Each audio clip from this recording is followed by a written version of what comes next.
Although political freedom and independence have been achieved by all African countries with the exception of Western Sahara, PAWO's mission to empower African women remains imperative.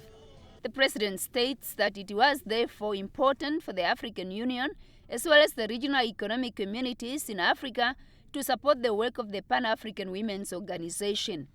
The head of state praises PAWO as one of the important partners and stakeholders in advancing the cause for African unity, socio-economic development, and the attainment of Agenda 2063. Concerted actions would enable our continent to achieve some of our important priorities, with a specific focus on women and girls.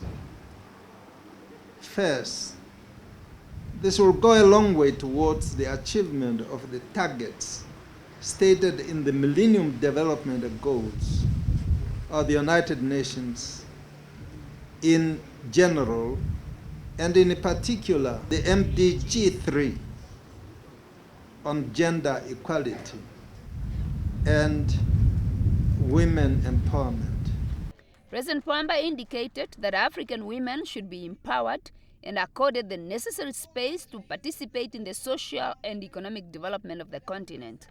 This, he says, will unlock the development potential of the continent and enable women to play a critical role in the development of infrastructure and food production on the continent.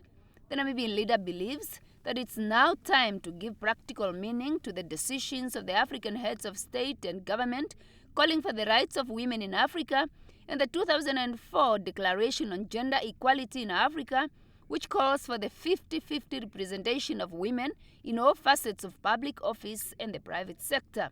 When we amended our constitution of the party, we looked what the United Nations wants us to do.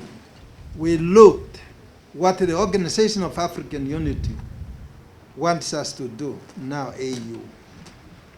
It's not just something coming from the blue. Secondly, such action will accelerate the effective implementation of the post-2015 development agenda of the envisaged Sustainable Development Goals. He also called upon African governments to work together with PAWO in an effort to address common challenges such as the HIV/AIDS pandemic and women trafficking. The Namibian leader indicated that through hard work, PAWO will continue to make a positive impact towards making Africa a better place for all.